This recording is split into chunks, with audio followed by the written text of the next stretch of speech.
Allison, thank you so much for coming on. Thank you. All right, so we wanted to bring you back on. We've had a lot of changes between last time we talked, was there's only what A week ago, maybe. Yeah. a week ago.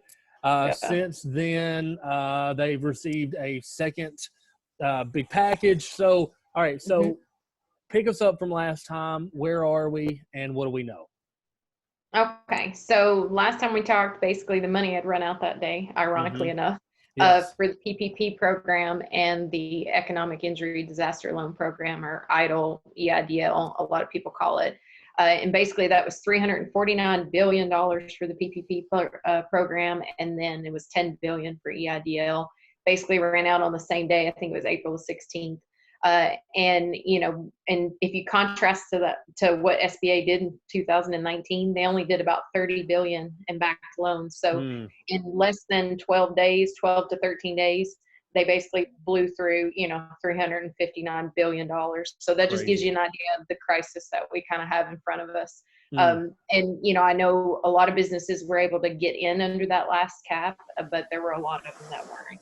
And, since then we were kind of found out the devil's in the details, and there were about 250 public companies that received PPP funds. And everybody that you talk to agrees that that's not really what the intent of the loan program was for.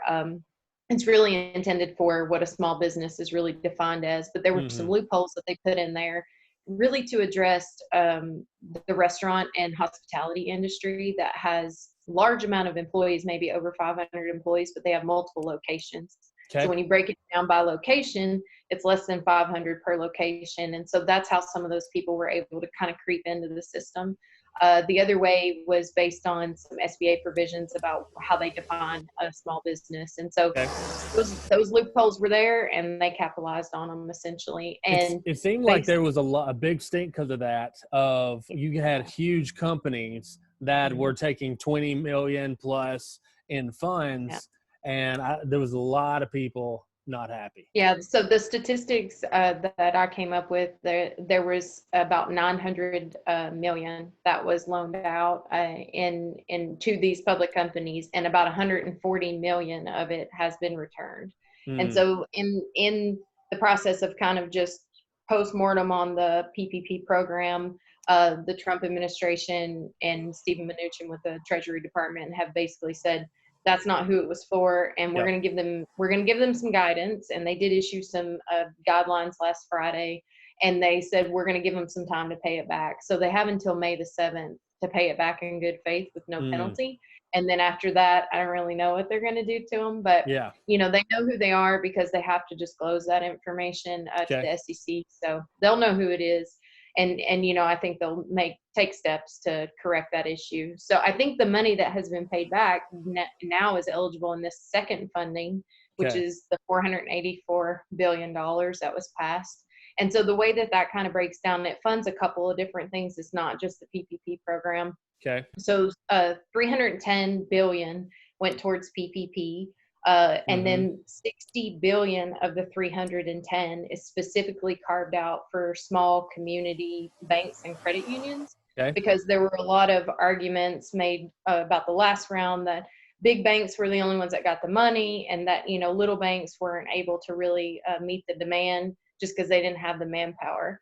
Some of the banks I've talked to, I mean, I don't know how many bankers you've talked to during this, and it's probably hard to get one on the phone because they're so busy right now.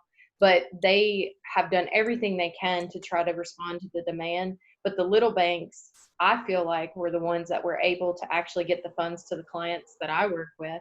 They were very successful in getting funds through small banks, whereas the larger banks, you wouldn't even get a phone call back on your application. You didn't even have a phone number you could call.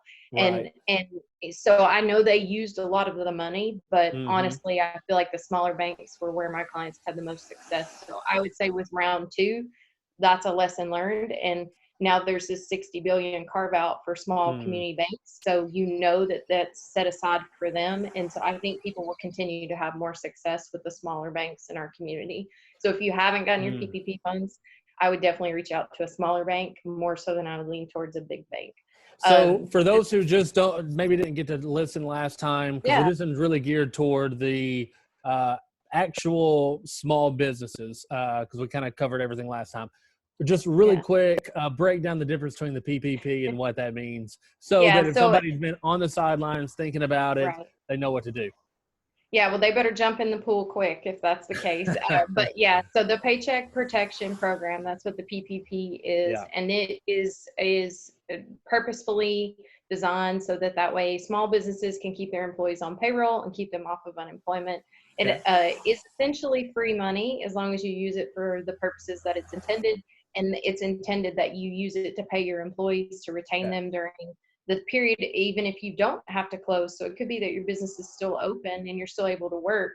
It's not a requirement that you have to have closed. It's just a requirement that you were affected by COVID. So you do have to attest to that in the application that you were affected by COVID. If you were, and honestly, it'd be really hard to find a small business who hasn't been affected by COVID.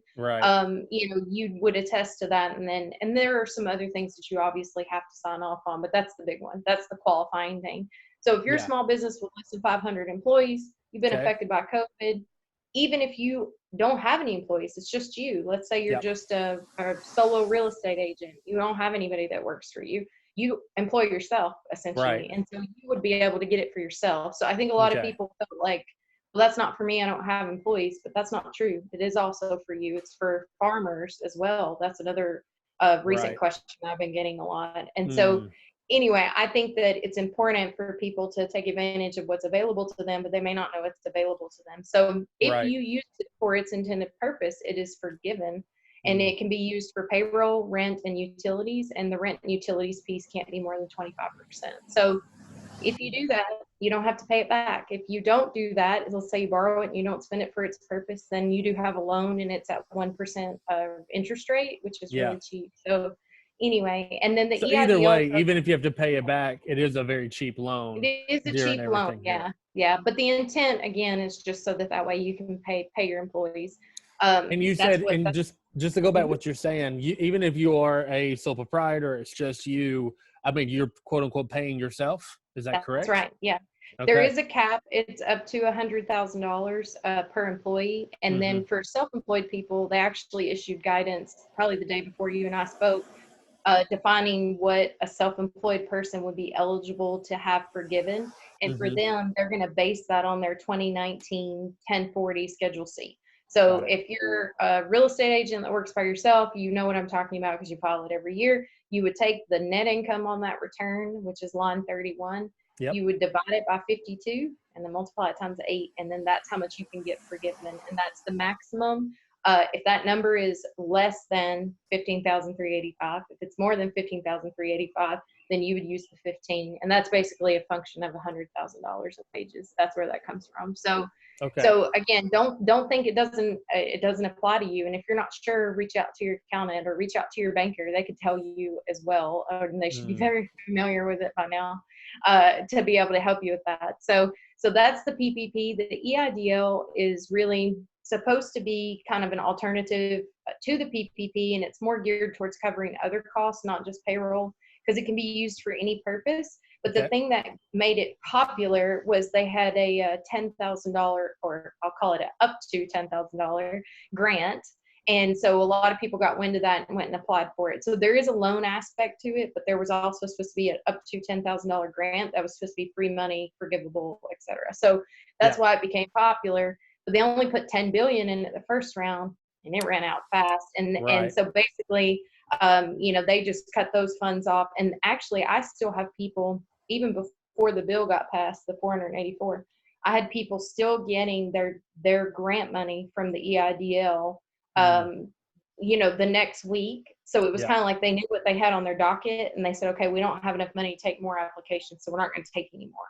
So just because they cut it off on the 16th, they're still processing applications right now. So anyway, so that's the EIDL. Now, going back to the 484, does that answer your question, Alan? Yeah, no, absolutely. Yeah. I forget. People are not in this with me every day, so I forget that they're not speaking to it the same way that I am. So I have to back up sometimes. Anyway, because I think there's a lot of confusion around it. And I think there's a lot of people that have talked about it, have talked through or wanting to get into it. but they just don't realize what that Yeah. means.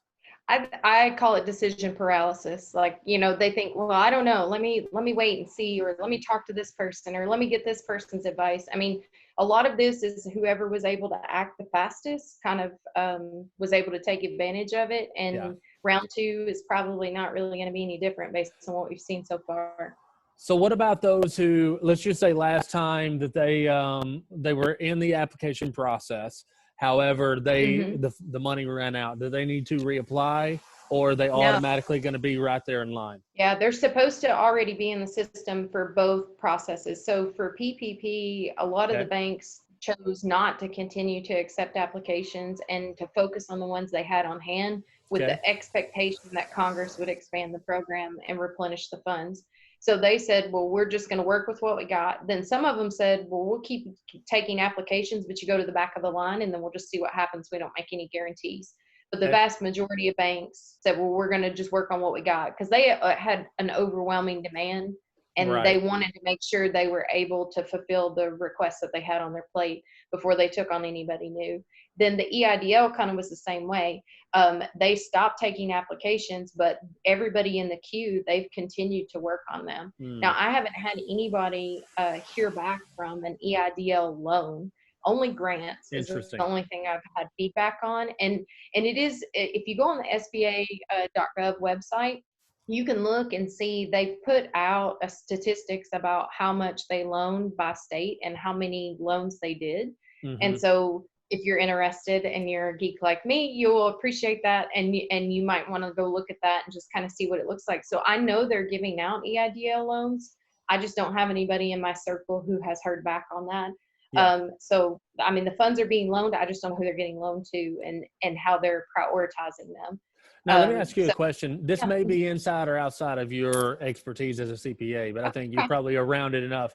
There's a lot of people that don't realize there's things like forbearance happening right now with banks, but unfortunately, what a lot of people don't realize until it's afterwards, if you accept things like forbearance and you decide you want to buy a house, it's going to be next to impossible, because even though it's not late, they look at it as late and they treat it as if you were late, and it goes against your credit. Do you know, will this impact if they take a grant or if they're taking a loan? I mean, is this going to impact somebody's ability and their credit? Yeah, so the EIDL loan does require a hard credit check. And so it will affect their credit, and that's important to note. And they do make that clear in the application. When you sign off on it, you provide your information. And everybody that I've seen that's gotten the grant, they also had a hard pull on their credit, usually a day or two before they got the grant. So that's usually a good indicator that you're about to get it. The EIDL loan would also, they do a credit score check, and I don't think the minimums are really low. So it's like below 500. So the typical SBA loan obviously requires your bankability. This is a very different situation because it's economic injury related. And so that's the EIDL. The PPP, on the other hand, which is through a bank, so you would think that would require creditability. It doesn't apply. They're not supposed to pull your credit. Now they also, and you mentioned, like a lot of banks are giving extended terms to people right now. I knew that was going to happen. Hang on. You're good. I'm going to mute for a second. Yep, you're good. And this is what happened was live. So I am actually in my garage right now because I got two boys that are likely to wake up from their nap at any moment. So sometimes you got to do what you got to do. So just stay by.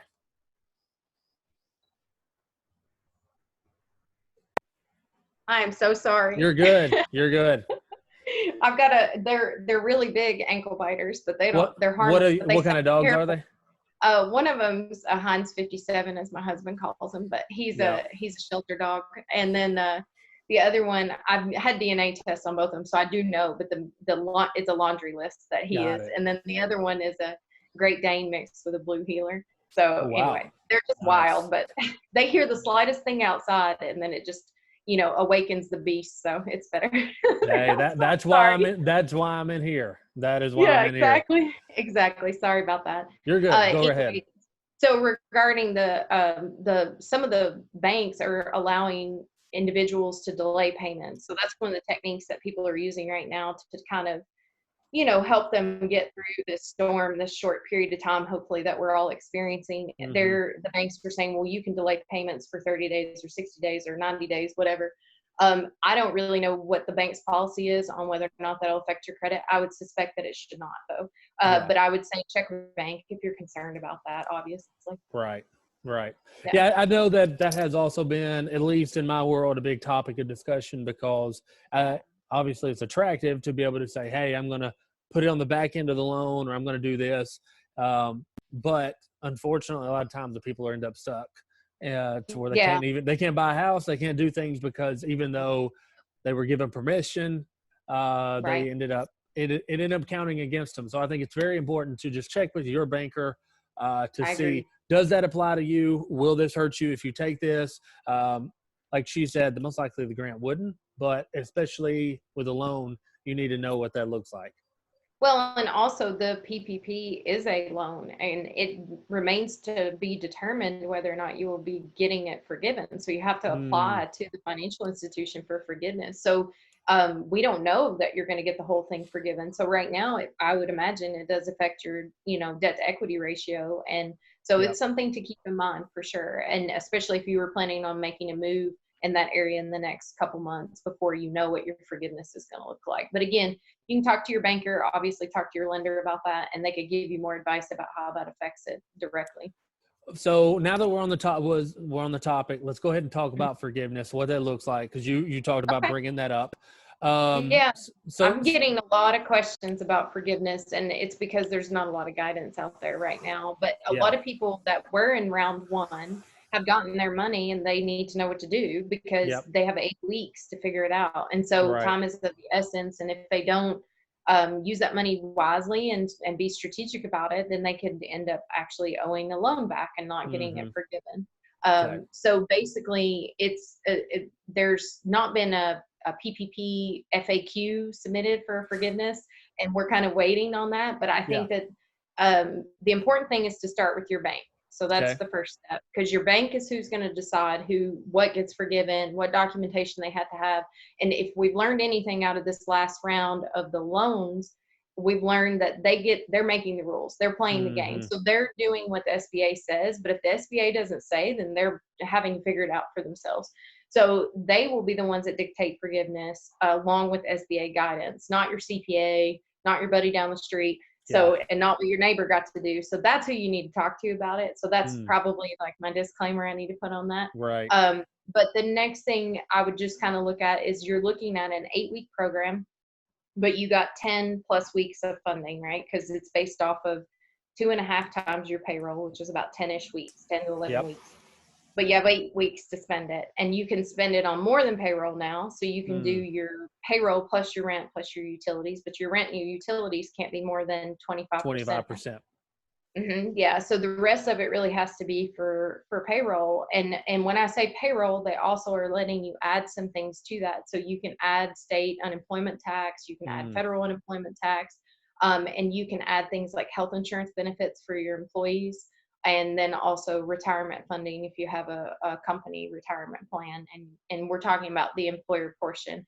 And then you could have bonuses, commissions, regular pay, salary, all that stuff counts towards the gross pay. And so that's what they're going to use for the payroll amount. So you mentioned things like bonuses and things like, I mean, is there a gray area there, making sure you appropriate it right, things like that? Like what would be, as a CPA, what is your advice on how they need to think through what is a legitimate bonus as opposed to just putting this all in your pocket? Like, what does that look like? So I would say, or what would you recommend rather? Yeah. So first you want to map out your next 8 weeks, almost like budget the next 8 weeks. And the way that you can do that is kind of looking at what you've paid people in the past. So let's say that you had 2 employees, and they normally cost you, $1,000 a week. And so you've got essentially, 1,000 total. So you've got $8,000 of projected payroll for them. And then let's say that you make over $100,000 for yourself. So you've got $15,385 for yourself. So those things combined, that's going to be kind of your baseline. So that's 23,385. And if you looked at what it was before, if it was eight, it would probably be like 10,000 plus 15,380. You might have gotten 25,000. So you're going to have roughly like $2,000. That's maybe not forgivable. If Okay. you rent a space and you pay utilities, then you might be able to use those expenses for forgiveness, essentially. Okay. And if you don't, then what I would do is, if I'm going to have a difference in forgiveness, I would either, one, just go ahead and set it aside. Two, you could ask your banker if you could just go ahead and pay it back. And then that way you don't incur that accrued 1% interest. Yep. I did ask a banker that already, and they said, well, I don't even know what I would do with it if you tried to give it back to me right now. So, Right. so I thought that was a little unusual. Yeah. But honestly, they're just trying to figure it out Yeah. themselves. And their focus has had to be on processing loans and not about forgiveness right now. Right. And then the other thing you could do is you could look at, maybe you bring on a new employee. So like a lot of industries are reopening right now, and they may need that extra demand or extra hands on decks to get things back going. So maybe you hire a new person that you didn't have before, and you can use that towards spending to make a and if for the 25% or whatever part that it doesn't end up being forgivable, what is that timeline that people are going to have to be paying that back? Yeah, so it's supposed to be a 24-month amortization from when the loan is made. Okay. And then they're supposed to give you up to I think it's 6 to 12 months deferral on when the payments start. So I think the first shortfall is or kick out is 6 months. And then I think you can appeal for 12. But again, it's really not clear how that looks right now. But I know you won't have your first payment for 6 months from when the loan is made. Got it. Yeah. Okay. So you could hire a new person, right? You could increase your head count.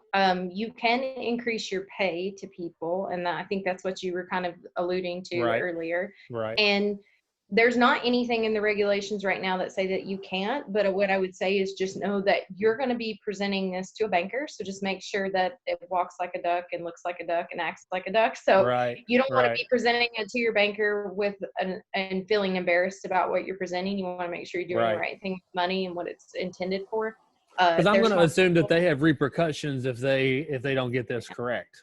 They have a certain amount of responsibility, even though the SBA has kind of said, hey, banker, we've got your back, and these are 100% backed loans. Just do the deed and push the money out. Yeah. They have a certain level of responsibility that they're having to attest to. And actually, in round 2, they added about 2 pages of certifications that bankers are having to make, as I understand it, in the E-Trans system, that about their calculation and their verification. So they're going to have a certain amount of, I would assume, on the back end verifications to contend with. So I think it's important to just make sure that when you are spending the money and you're making those decisions, that it's not something that you would feel ashamed to, tell your pastor that you did or something, right? So just make sure it falls in those confines, and then I think you'll be fine. But basically, you have 8 weeks from the day after you get the funds to spend it, and it is on a cash basis.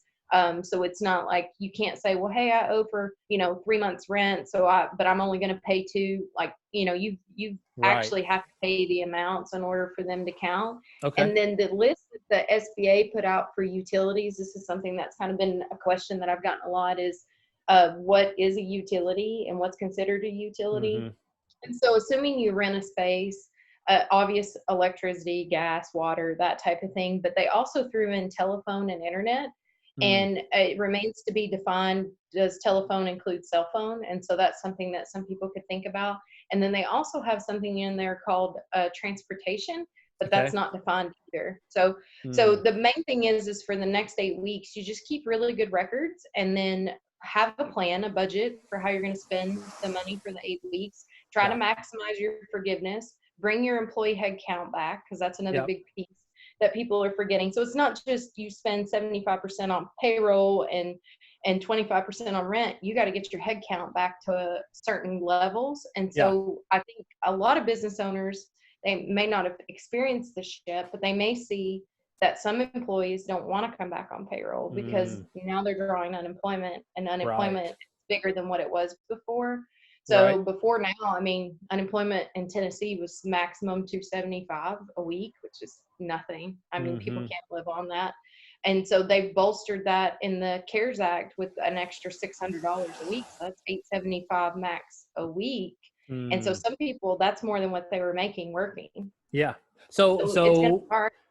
Go ahead. Finish what you're saying. No, I was just going to say it's going to be hard to convince an employee that's sitting at home making $875 to come back to work to make maybe $600, and they actually have to work, right? Especially when they can just ride this out. Now, do we know how long this higher level of unemployment check, stimulus, however you want to say, like, I think it's till the end of July. I think that's the cutoff is right now. Now, obviously they could expand that if they want to. And there's a certain number of weeks you can draw with the state. They've extended that from what it used to be as well. So we'll see if they extend that though.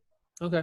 Now, I know we've taken a lot of your time. We just want to do round two, but is there anything else you wanted to say or anything else you wanted to throw out there? Yeah. So if you'll humor me, we didn't get through our whole 484. We didn't, did we? Down west. No. Yeah. Okay. Go for it. Go for it. That was your whole, that was the whole thing. Yes. See, if you give me license, I'll just get carried away talking about this stuff. It just tells you that this is so far above my head that I don't even know where I'm missing off on this thing. So I must be entertaining you. So let's break down the 484. Like, how much goes to what? Yeah, so the 484, 310 went to the PPP 2.0, and then 60 billion of that we said goes to small community banks of the 310. And then 60 billion went to the EIDL loan program. And of that 60 billion, 10 billion is going for grants again. And then 75 billion went towards hospitals. You'd be surprised. I actually have several people that work in the medical field, but they're maybe not they're not in a situation where they're working directly with COVID patients. And a lot of hospitals and doctors' offices are laying people off because I heard naturally people aren't getting out. I don't know if you've seen that and some of the people you work with. I actually have, people that clients and all that, that are in the medical field that are honestly sitting at home right now, because if you think about it, they're not doing what they call elective surgeries. They're not doing a lot of these things. So they're sitting at home and they're in the medical field, which seems counterproductive. Right. So they threw 75 billion in the bill for them and to help them get the necessary tools, I think, to be able to protect themselves so they can go back to work as well.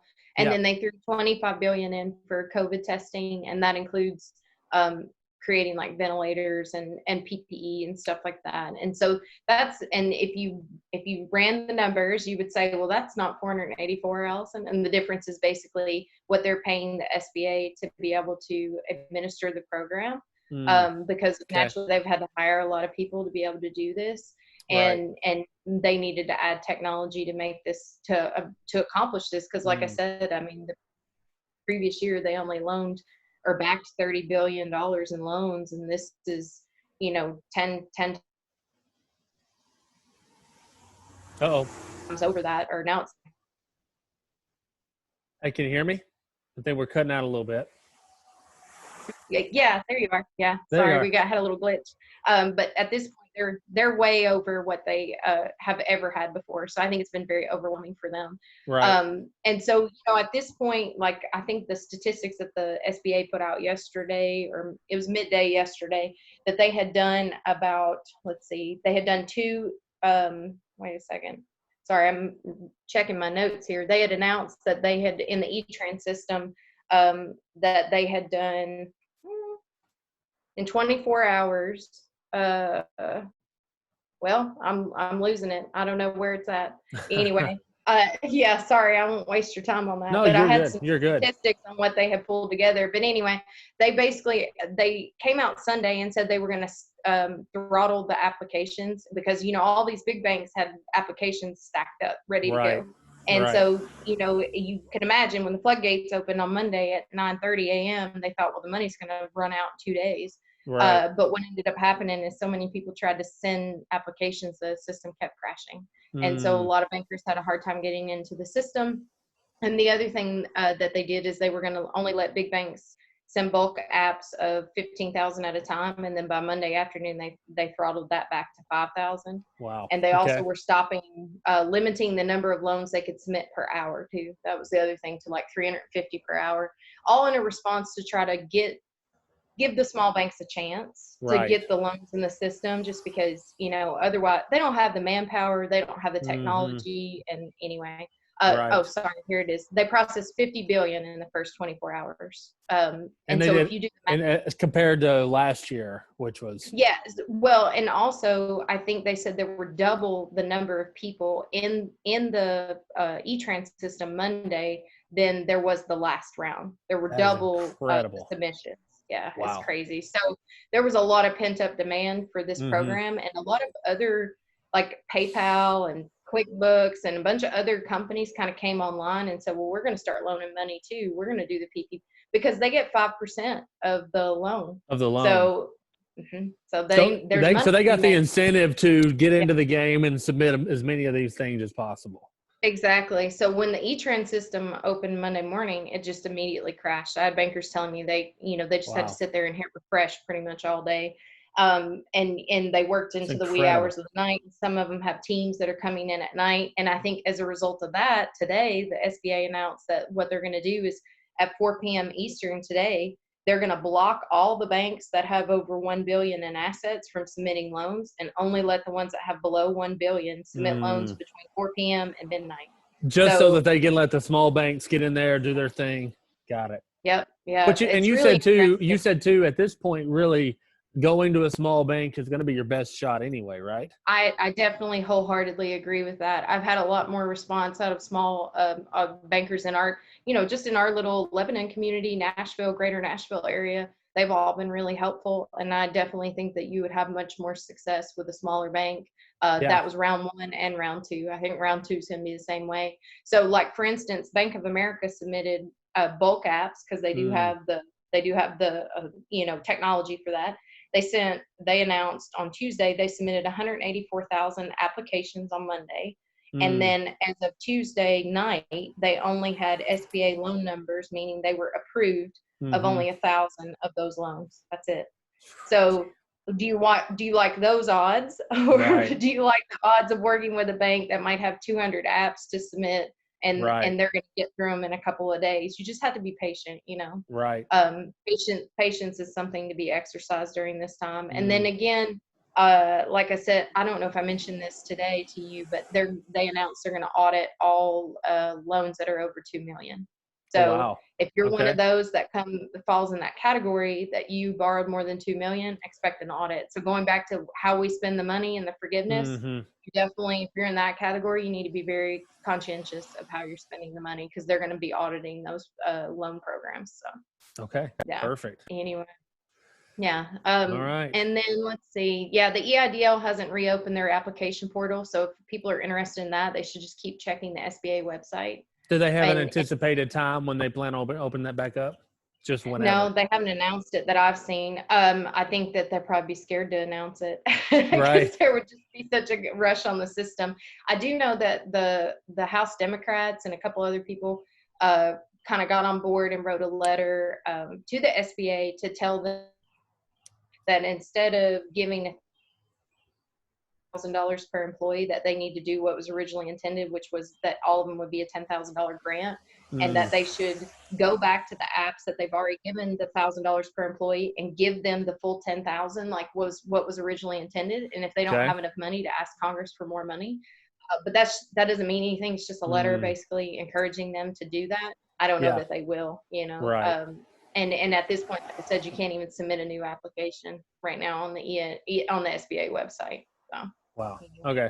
It's crazy times. Crazy times. Yeah, it is. It absolutely is. And stuff changes every day. So I just would encourage people to try to stay informed and ask the people around you that you consider an expert, and really try to engage with them and make sure they're guiding you in the right decisions, because there's a lot of options out there for people to choose. And if you're not well informed about each of the options, then you could choose the wrong one for you and then find yourself in a situation maybe where you owe money back that you didn't think you were going to owe, or you could have gotten more if you went a different route. And so, and time being of the essence, such that it is right now, I think it's important to make sure you capitalize on what's available to you, because this money may run out. Especially the PPP may run out by the end of the week. Like if at a rate of 50 billion a day, and you only have 310 billion, that's like 6 days. So Well, I Yeah. mean, this is why, guys, it's really important to reach out to people like Allison, because I mean, it's nuts and it's constantly changing. So what we're going to do is we've dropped off like 6 times. So we're going to put this all together like we did last time, and we're going to send it out. And we're going to link back to her website. If you want to talk to her, you can set an appointment. So she's going to send us that link. Yeah. We're going to put it on the video. Now, is there anything else that you wanted to go over before we get off? No, I hope everybody is excited about going back to the businesses that they supported before. I think it's important for us. I know that we all are feeling financially stressed right now, but small businesses were opening this week, and they're going to be opening next week and over the next couple weeks, and they really need your support. And even if you don't feel comfortable going in person in a business, and I definitely respect people that are concerned about that and want to stay on the course of social distancing. I think that's really important right now. But you can order online. You can purchase things to be shipped to you. You can do pickup, drive through or pickup. You can continue to pay your gym membership fee, whatever it is that works for you. Just try to continue to support these small businesses, because they really are the backbone of our communities, and they're the things that help make the world go round. And they need our support so desperately right now, And especially, like you said, now we're finally going to be getting back to an opportunity to really support them. I think it is going to be more important because, like you said, to me, if there's anybody that's really, really suffered, it is the small businesses that they're just can't. Absolutely. The Lowe's and everybody. The Lowe's have been able to stay open and all these things. So let's get out. I know a lot of us have kind of questioned some of that, and we kind of feel like, well, why is this business open but this one's not? And at this point, it really doesn't matter. Just show your support behind those businesses that you know and love, because there are people behind those businesses that need your help. And I've talked to a bunch of people since the last time we spoke that that was like they didn't get the PPP, they didn't get the EIDL, they hadn't got their stimulus check, and they still hadn't gotten self-employment or unemployment income. They were self-employed.